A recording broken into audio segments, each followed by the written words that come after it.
In this video, I'll show you how to connect your Samsung subwoofer to your Samsung soundbar.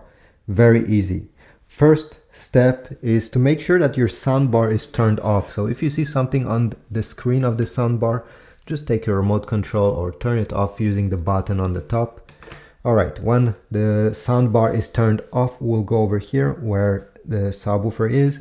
You're gonna notice there are two lights and also a button. You'll need to press this button 5 seconds. 1, 2, 3, 4, 5. The blue light will start blinking and you can release the button. Perfect, now it means it's in pairing mode. Go ahead and turn on your soundbar with the remote or with the button. And now we're gonna keep press the up button on the remote until you see ID set appearing on the screen there. Keep it pressed. ID set, you saw? I don't know if you can see, but when you see ID set, you can release the button and this is it. If we look over here, the blue light on the back of the subwoofer will stop blinking.